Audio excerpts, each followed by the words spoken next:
So what type of bullying do you see most in like an elementary school? Well, in my experience, and I spent a good bit of time as a middle school assistant principal and an elementary principal, so I actually saw a lot more at the middle level than I did at elementary. But typically in the elementary school, there's a lot more verbal bullying.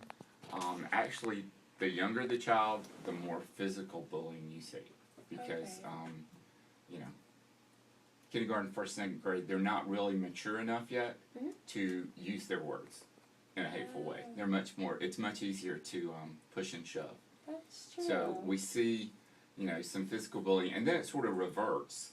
You know, the older, so we have this space where it's more verbal sort of thing, and then with physical differences, the older kids get, I think, you see that physical abuse sort of return, or the threat of physical abuse. So in size differences in upper middle school and high school.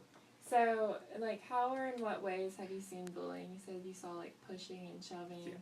Yeah. And all different ways. You know, it's just interesting, I think, in an early childhood setting through third grade, you see differences are noted very easily. So any student who, with a perceived difference, is often singled out, you know. And so that could be, you know, hair color or size, or, you know, glasses, or, you know, those sort of things. Accent, you know, anybody who's different seems to attract that. And so part of, well, we'll go ahead and let you ask some more questions before I expound on that. So how did you handle bullying, like, when you came to it? You know, it's interesting because since I left the principalship and have done some research with administrators on bullying and how to deal with that, you know, I think the main thing that we see that is successful is changing your school culture, where you talk about it a lot, you give students examples of what it is, what it looks like, and then how to positively respond, okay, either if you're being bullied or if you're observing bullying. And so the latest research, and that's being sort of integrated in upstate school districts right now, is it comes out of Europe, and it's the Olveus method. And so, you know, Clemson University and part of their psychology department, and their, I think they've got an institute on family and something else, but they are a national sort of location for the Olveus method. So we're seeing some partner school districts in Greenville, Anderson, Pickens, Oconee are trying to integrate that method. And it really is very comprehensive, and it takes a long time. Because you have to work with students, you have to work with teachers, and you have to work with parents. And all three of those have to be educated in what bullying looks like, and how to address it, and how to respond. And I think it's tougher to get a handle on with parents at the elementary level. Teachers often in middle and high school they don't see, some are resistant, they don't see the need to respond. Sometimes they think it's just kids being kids. Yeah. So. Did you see, like, long-term effects in the bullied or the bullies?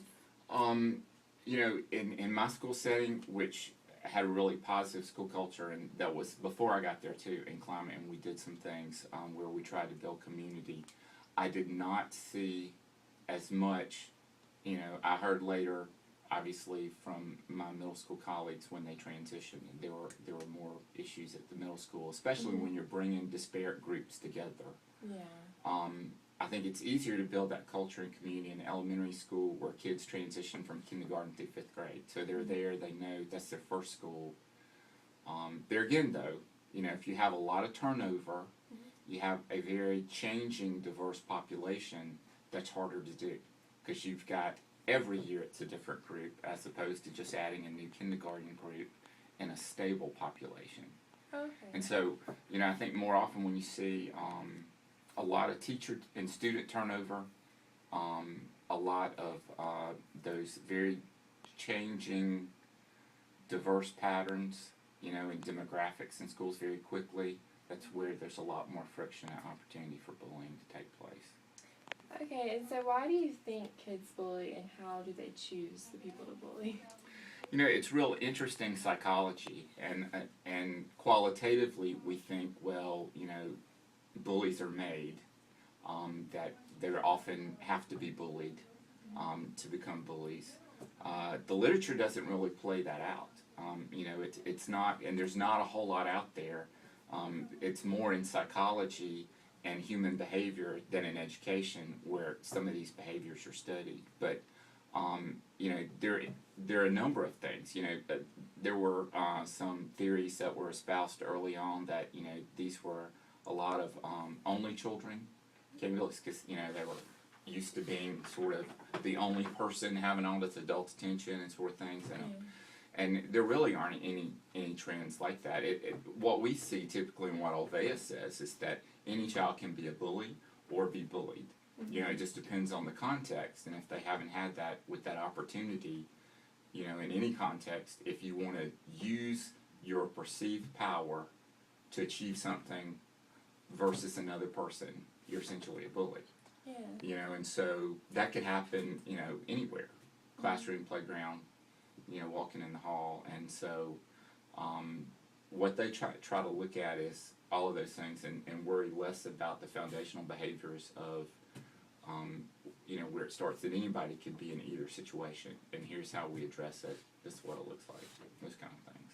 Okay. Well, thank you so much. You're welcome. You can turn it off, Claire.